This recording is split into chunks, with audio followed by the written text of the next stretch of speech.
Bueno, recibimos al doctor Rafael Alburquerque, expresidente de la República, uno de los vicepresidentes. Está bien, es de debió en algún momento ser presidente. Y tuvo periodos ahí. Y el país se perdió, se lo ha perdido. Se lo ha perdido. Pero todavía hay tiempo. Y uno de los juristas, muy bien usado en este caso. El término jurista. Uno de los más prominentes juristas de la República Dominicana. Sí, señor. Doctor, buenas tardes, bienvenido a Sol de la Tarde. Muchas gracias por la invitación. Doctor, empecemos por la responsabilidad que le ha dado la Cámara de Diputados a una comisión que usted encabeza para ajustar una serie de leyes a la Constitución del 2010. Era un reclamo, es un reclamo a la sociedad dominicana, y es verdad que hay un desfase importante ahí. ¿Cómo van a hacer este trabajo?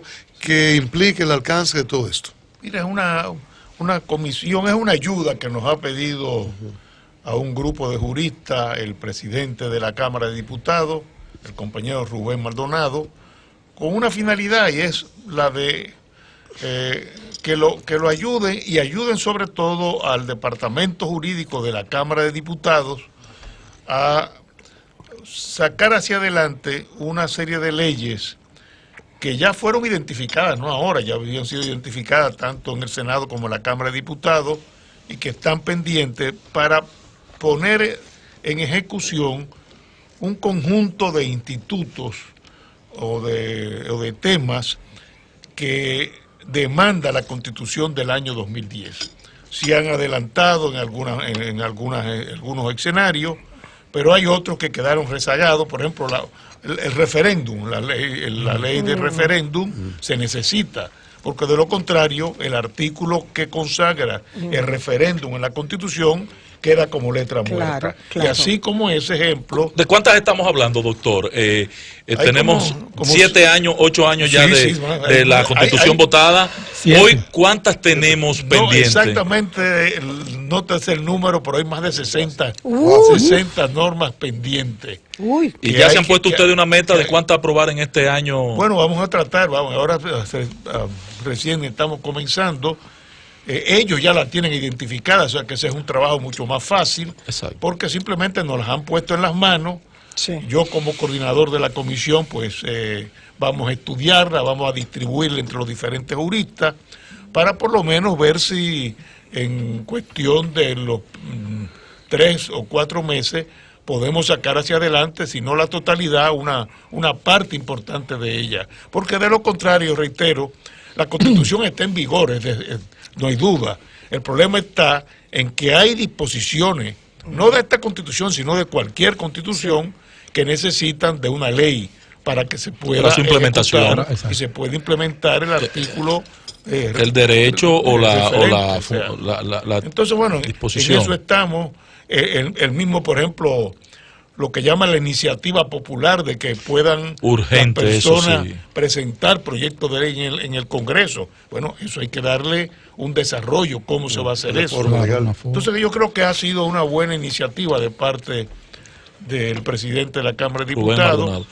Se ve muy bien intencionado. Tanto el Senado como la Cámara de Diputados tienen sus departamentos jurídicos. En este caso, simplemente la asistencia de consultores externos en una labor de colaboración gratuita que nos ha pedido para ayudarlo en esta y sacar adelante el mayor número posible de estas leyes. Doctor, ¿se puede cambiar de tema, compañero? Sí, yo creo doctor, que... No, ahí mismo siempre y cuando no sea un tema que yo tenga que pararme. No, doctor. Nunca le haremos doctor. Ahora que usted está en el Congreso... Y que lo sometan aquí a primaria cerrada. No, ese es el tema, exactamente. No te me adelante, Cristian, por favor. Déjame un poquito en el Congreso. Yo no oigo bien ahí, ¿qué fue lo que tú dijiste? No, de eso vamos a entrar ahorita. Mire, doctor, como estamos hablando de Constitución y del Congreso, ya hay una corriente que comienza prácticamente relativamente 2 años del proceso electoral del año 2020 a interpretar el articulado de la Constitución, sobre todo el que versa con el tema de la reelección presidencial, que si el camino está abierto, que si no hay que reformar, que si tiene el derecho por aquello de la no retroactividad de las leyes. ¿Cuál es la opinión de un hombre de Estado? Leonardo es un trabajito avanzado. Soltó la recta prácticamente sin calentar el brazo. Sí. Si me duele un poquito, un ungüento, por favor, Lea. No, mire, yo creo que la reelección está prohibida.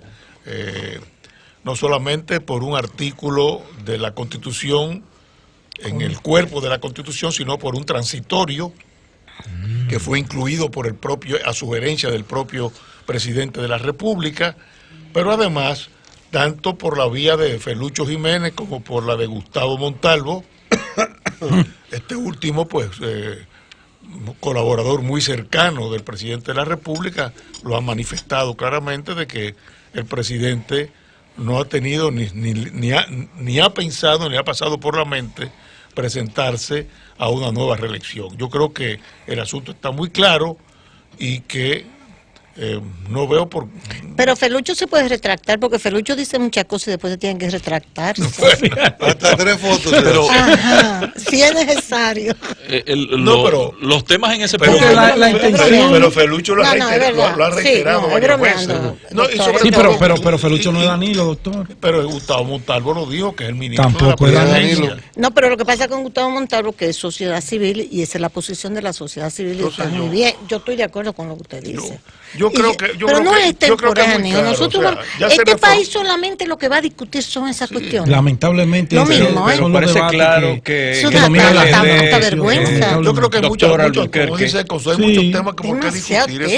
Ahí está el Banco Mundial diciendo que hay que hacer el pacto fiscal. Eso es lo que nosotros pensamos, no lo que para están cerrar ese decretando el punto, poder. si se entiende pertinente, lógicamente hay que asumir que en el PLD evidentemente no hay consenso en torno al tema. Ni siquiera se puede decir que hay una corriente dominante alrededor del tema de primarias abiertas y primarias cerradas. Mira, yo oigo compañeros, ¿no es así? Hablar de reelección, hablando de la reelección para hablar del tema de no reelección. En el comité político no se ha tratado, porque en el comité político creo que están muy claros los roles. Hay que dejar que el presidente Medina haga su gobierno. Hay que tratar de que sea un buen gobierno, porque de lo contrario el PLD no podrá continuar dirigiendo los destinos de la nación. Entonces tenemos que ayudar al presidente Danilo Medina que haga un buen gobierno y trabajar en lo que estamos pues laborando en estos momentos en el partido, y es todo lo que tiene que ver con la aplicación de las resoluciones que adoptó el Congreso Jorge Botello. Entonces, esas son las discusiones. Lo cual delata un gran fracaso, don Rafael. Pero avanza. Porque delata un gran fracaso, don Rafael, porque en el tiempo, después de 3 años de ese Congreso, que no se implementen las decisiones. Ya Jorge es una momia, igual que Lenin. Es imposible pensar que sean aplicables. ¿Qué se espera para la aplicación de esto? Mira, lo que pasa yo le tengo una preguntita sobre acuérdate que tuvimos las elecciones del 2016 en el medio, entonces se dejó eso, tuvimos que retomarlo ahora en el 2017, y en eso estamos empeñados. O sea, en el comité político no se ha tocado ese tema, porque como dice Consuelo, es un tema que... Oiga, estamos en el 2017, faltan muchos años para el 2020. Doctor, Ay, Rafaelito, nosotros queremos una precisión. Los juristas saben escuchar muy bien. ¿Qué fue lo que decidió el comité político con relación a este tema de la primaria? Gonzalo Castillo fue muy claro. Perdón. Parece una cantinflada. Doctor, sí, parece una cantinflada. Porque es un presidente que tiene que hablar, el presidente de refinería, el secretario de qué sé yo qué, el otro, la mudez presidencial. Entonces, una decisión del comité político con 84 interpretaciones y 34 miembros. Y no se entiende ninguno. ¿Qué decidió específicamente, doctor, si usted lo recuerda, cuál es la decisión del comité político con el tema de la reelección del PLD? Mira, no, de primarias. De primarias. Mira, la discusión fue una discusión muy rica en puntos de vista, en criterios. O sea, varios compañeros plantearon que es el único tema que está pendiente, eso es importante decirlo, en el proyecto de la ley de partidos políticos. Todo lo demás está consensuado con los otros partidos políticos y consensuado al interno en el comité político. Quedaba ese punto que fue, pues reclamó la comisión bicameral, el presidente, el senador Aristide Victoria Yep. Bueno, ¿qué se va a hacer con ese punto? ¿Cuál es la posición oficial del partido? Bueno, varios compañeros plantearon que fueran elecciones, asambleas primarias simultáneas y con el padrón de la Junta Central Electoral, que eso es abierto.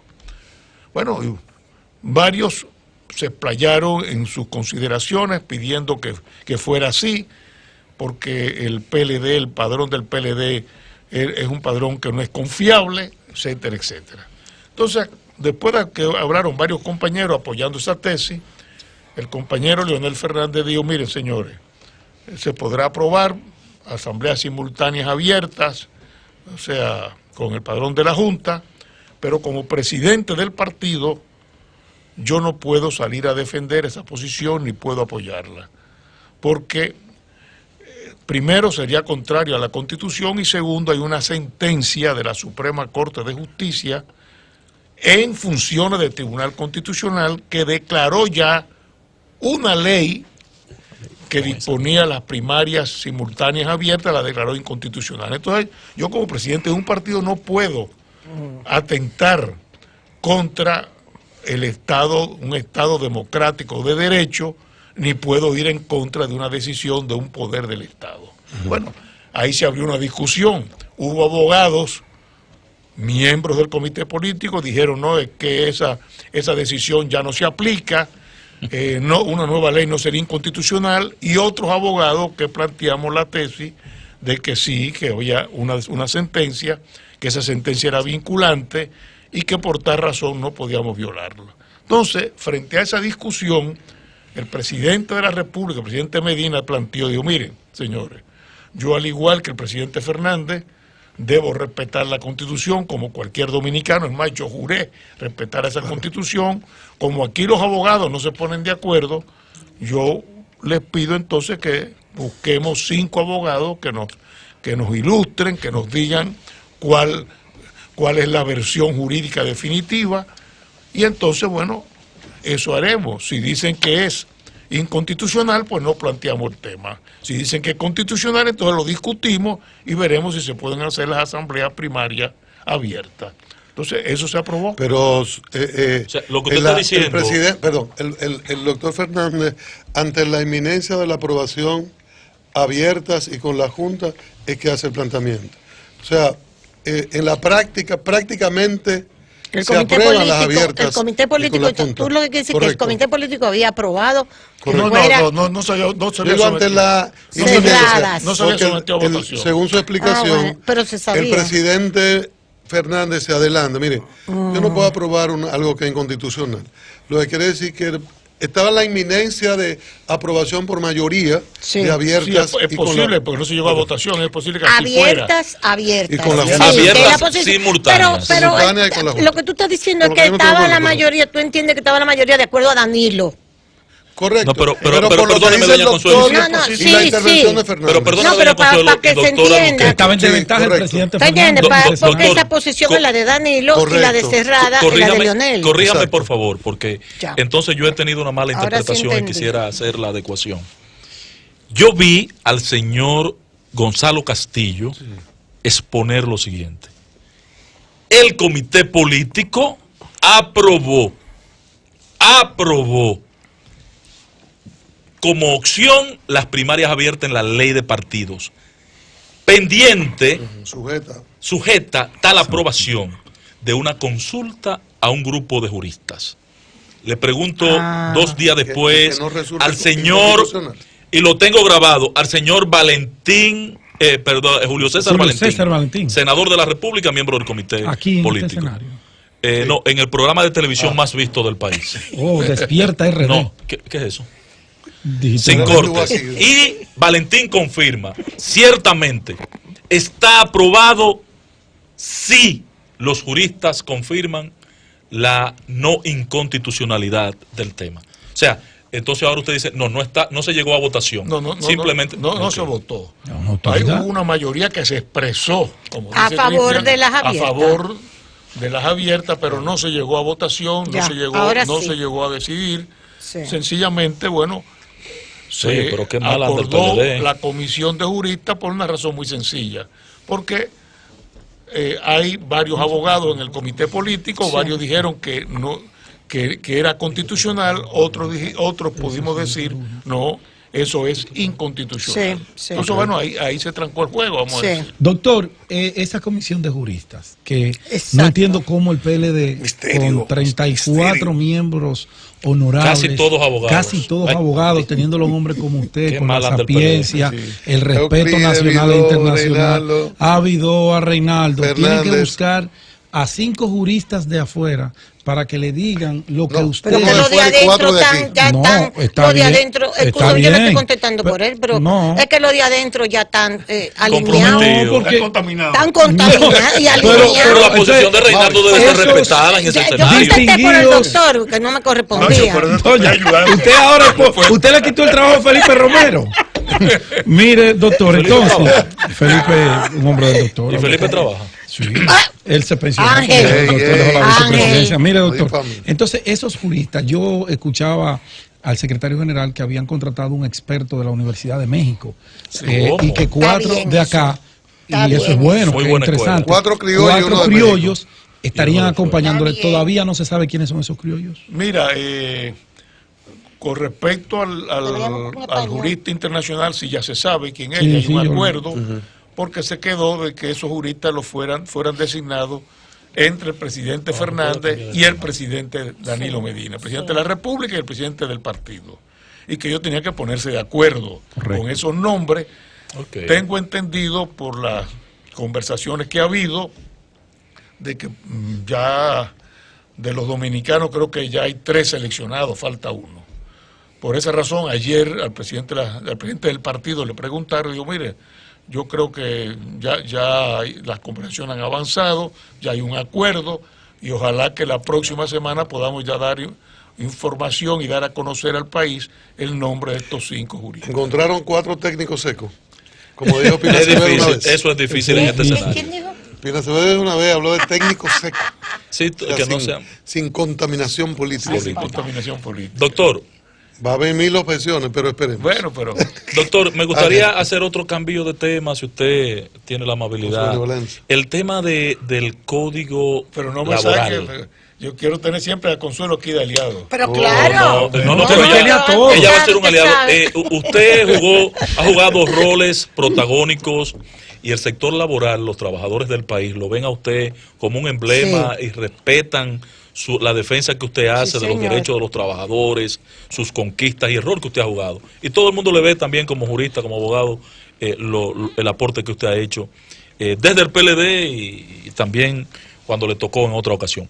Doctor, la modificación al código. Sí. Usted en un momento determinado que se veía como un tranque salió al escenario y más o menos enderezó el camino de la discusión de empresarios y trabajadores, se avanzó en algunos temas, se concilió una gran parte, pero a última hora todo está de nuevo en cero, ha caído en el limbo. Ahora dicen ellos que vuelven a discutirlo, pero... ¿Cuál usted que sea la perspectiva? Porque hay cosas que es urgente. Bueno, ahora el ministro de Trabajo, Monchi Fadul, ha convocado de nuevo,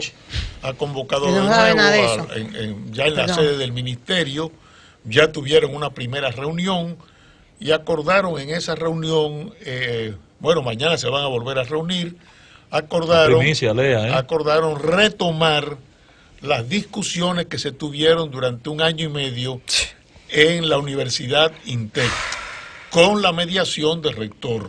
Entonces al final hubo un impasse, no pudieron seguir por algunos temas.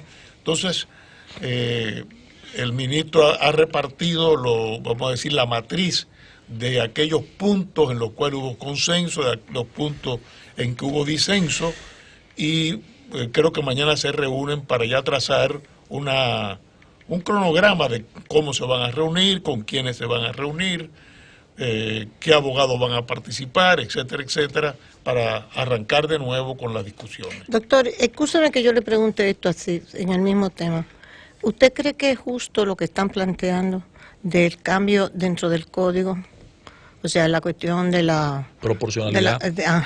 Y la cuestión de la cesantía, y que si cambiarlo el embarazo, seguro, que entonces que la mujer decida. Las conquistas de los trabajadores no deben ser tocadas. Conquistas de los trabajadores. Y el 80-20 que también hay que revisar. ¿Y usted qué sabe de eso? Mira, ¿Y usted qué sabe de eso? Desde el Código de Trabajo, Trujillo de Trabajo, que era un código avanzado, porque Trujillo en eso hizo un código avanzado. Y entonces conquistas que se van a quitárselas a los trabajadores. ¿Qué opina de eso? Te contesto, pero hago un paréntesis. El Código Trujillo del 51 era un código, si uno lo leía, muy avanzado. Ahora, tenía un truco. En el 51, más del 80% de la población vivía en el campo. Sí. Entonces, bueno, era un código para aplicarse a muy pocas industrias. Sí. Pero en segundo lugar establecía que se aplicaba a los trabajadores del campo siempre y cuando la finca tuviera más de 10 trabajadores, de manera que el código era una buena pantalla de la dictadura, pero sin aplicación práctica. Ahora, con respecto al código actual, que ya tiene 25 años, desde el año 1992, el problema está en que yo recuerdo las primeras discusiones que hubo en INTEC. Yo le pregunté a los representantes del CONEP, bueno, ustedes quieren, en principio era suprimir la cesantía. Sí. Y en otro, después dijeron, no, vamos a cambiarla por un seguro. Sí. Entonces yo le pregunté, ¿a cambio de qué? Dijeron, ¿cómo que a cambio de qué? Bueno, que van a dar ustedes. Y el presidente entonces me dijo, mire, la verdad es que no teníamos pensado eso. ¿Qué fue? Claro. ¿A cambio de qué? Bueno, Sí. Interesante. porque fueron discusiones interesantes, pero a veces, pues, por ejemplo, yo recuerdo que los trabajadores propusieron en un momento determinado, miren señores, nosotros queremos que en el caso de la propina, muchas empresas, muchos empresarios no distribuyen la propina. Reciben la propina, pero no la distribuyen. ¿Eso cómo se llama? Se llama estafa, robo. Bueno, vamos a sancionar con estafa al empresario que haga eso. Sí. Bueno, y casi nos matan ese día. Y ahora doctor, oye, la sanción de un robo a un trabajador doctor, en la escala y abajo. ahora ¿cómo usted ve la posición? No aceptaron la propuesta. Doctor, ¿cómo usted ve ahora las posiciones que se están planteando? Mira, yo creo que en el tema del procedimiento yo creo que puede haber avance. Incluso en INTEC hubo avances.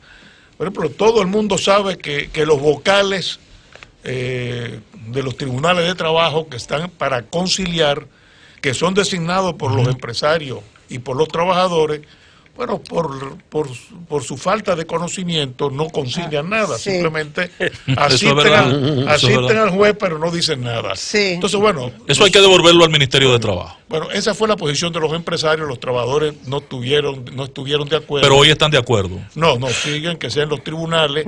Lo que se planteó y se llegó a un acuerdo fue, bueno, pues vamos a hacer, le ha ido muy bien a los tribunales. Vamos a hacer lo siguiente. A los mediadores le ha ido bien más que a los trabajadores. Sí, los abogados son los que se han beneficiado de ese proceso y han explotado a los trabajadores, han robado sus cuartos. Sí, es verdad. A un grupo de abogados ladrones. Entonces, lo que se acordó fue crear conciliadores, o sea, no vocales, sino conciliadores, y que en el ministerio hubiera una verdadera escuela de formación de conciliadores pagado por el gobierno, porque el problema no está solamente llegar a un acuerdo, tiene que haber presupuesto para el Ministerio de Trabajo. Sí. Mientras el Ministerio de Trabajo siga siendo la cenicienta y no tiene presupuesto, bueno, entonces en ese sentido no se va a poder resolver y mejorar el Código de Trabajo. Doctor, en cuanto a la cesantía.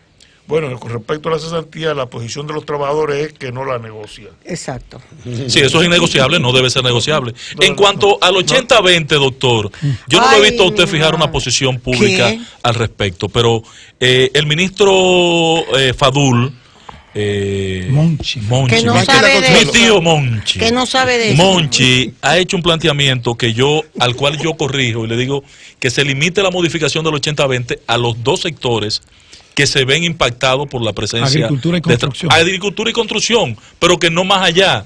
¿Qué posibilidad hay de que ello se materialice? Mira, el problema del 80-20 es lo siguiente, o sea... hay un mercado real allá afuera. puede haber 80-20 siempre y cuando haya mejoramiento de los salarios. Si los salarios son mejores en las fincas del país y en la construcción, pues sencillamente los dominicanos podían trabajar. Ahora, o sea que mientras un trabajador del campo gane más en el motoconcho que en la agricultura, no hay posibilidad. Digo, se puede mejorar ahora. No, mientras un trabajador gane la miseria que le quieren pagar, como le pagan a los haitianos, tiene que dedicarse al motoconcho para poder vivir. Pero cuando no había alternativa. Es diferente a lo que tú estás planteando. Es que ya hay alternativa para esos trabajadores, para el campesino dominicano hay alternativa de vida, Carlos, que no es solo la agricultura, inclusive en el campo. Ese es el ejército de proletarios. ¿Cómo era que se llamaba? Porque Marx decía el ejército de... Ya Cristian no se acuerda de nada de eso. Los cuartos que tiene Cristian. El ejército de reserva de mano de obra. El ejército de reserva. No, pero vamos a suponer. Entonces, esos desgraciados, pues son una partida de desgraciados. Todos esos empresarios del campo y de la construcción tienen ese ejército de reserva a su disposición para sacar patas como han sacado a los dominicanos, que lo que están es matando gente y vendiendo drogas. Doctor, pero hay un puntico que es importante. Vamos a suponer que es que los dominicanos no quieran trabajar en construcción ni quieren trabajar en agricultura. Porque bueno, el motoconcho es menos pesado que trabajar en agricultura. Y más rentable.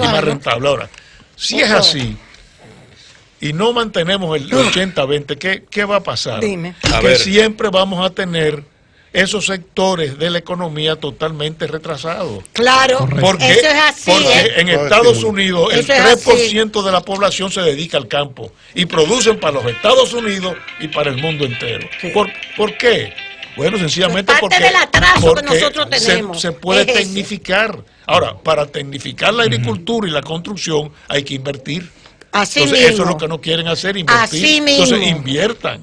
Y mientras tanto, podemos mantener el 80-20. Y no mantener este estatus de una mano de obra ilegal, con lo que no estamos de acuerdo. Mientras tanto, para superar este estado de inequidad, sobre todo en lo que tiene que ver con el salario del trabajador agrícola dominicana, ¿qué se podría hacer? ¿Qué tipo de medidas podría propiciar el Estado dominicano para mejorar y crear un balance? Yo te voy a decir una que yo hice siendo ministro.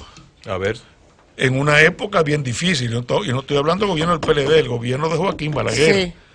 Así cuando teníamos prácticamente la amenaza de que el turismo se iba y de que se cerraban la zona franca, porque nos condenaban. Salvó el país. Estábamos condenados en la OIT. Bueno, y vino el nuevo código. Y sencillamente estaban los ingenios del Estado. Sí. Dijimos, no puede haber niños trabajando en el corte de la calle. Correcto. Sí. Bueno, siguieron trabajando. Eran administradores del Estado. Yo los sometí. Los sometí a la justicia. ¿Y qué logró? Sacaron a los niños. Sacaron a los niños. Ahí está. Inmediatamente. Pero los bichinis se modernizaron. Los bichinis, como no le iban a comprar el azúcar en Europa, y tuvieron que modernizar. Bien hecho. Qué bueno. Y los fanjul, bien hecho. ¿Qué es lo que han hecho? Modernizarse. Mecanizaron el corte de la calle. Eliminaron la mano de obra esclava. Eliminaron la mano de obra esclava, semi-esclava. Yo no sé cómo se llama. Pero nosotros... Lo que se llama... En el capitalismo se llama la sobreexplotación, que el profesor Andrés Cortés tiene un trabajo sobre eso. Tenemos el método. Doctor, me envían está recordando por aquí por WhatsApp. Por WhatsApp. Nos estamos modernizando. Una pregunta, dicen que pregúntale sobre el pasivo laboral de Portuaria, que al doctor lo incluyeron en una comisión que tiene que ver con eso. ¿Del pasivo laboral? Sí, en Portuaria. ¡Ay! Usted lo incluyeron en una comisión. No, mire, eso es lo siguiente. Está a punto de explotar un escándalo. La autoridad portuaria no en esta administración, hace mucho tiempo, tiene una serie de trabajadores que fueron, los administradores le iban cancelando y no pagaban prestaciones laborales. Y entonces... el presidente de la República le dio instrucciones de que se hiciera una depuración de estos trabajadores, de que se tratara de buscar asesoría, que en el caso mío, como especialista, y ver si eso más adelante se puede resolver. Entonces, bueno, a mí me pidieron que fuera a una reunión, pero la única solución que hay ahí es que eso se coloque en el presupuesto del Estado, porque la autoridad portuaria no va a tener fondo, no va a tener fondo para pagarlo, solo simplemente que se incluya. Entonces, eso fue mi recomendación. Yo a partir de ahí pues no he tenido mayor contacto, porque simplemente es terminó el trabajo de la comisión, identificar los trabajadores. Correcto. Señores, bueno, mire, identifica quiénes son los trabajadores que se le debe y pídele al presidente de la República que incluya a estos trabajadores. Pero ¿cómo salvar esa situación, doctor? Porque mire, doña Consuelo y yo, que hacemos una labor aquí en la primera parte del programa de interacción, tenemos una serie de llamadas desde Santiago y otros municipios. El caso de Boca Chica es patético.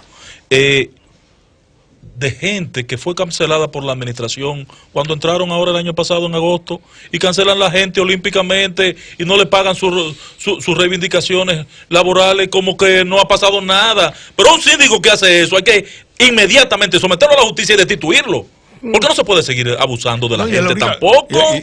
Estoy totalmente de acuerdo. O sea, eso no es posible. Es más, fíjese incluso hasta dónde hemos llegado con todas esas demandas y reclamos que han habido. Nosotros en el año 1992, no fue una obra mía, ahí estaba Lupo Hernández Rueda, que acaba de fallecer. Ay, sí, don Víctor Rey Guevara y yo. Dios lo bendiga. Establecimos un artículo en el código en que se disponía que el Estado sí podía ser embargado por crédito de los trabajadores. Sí. Bueno,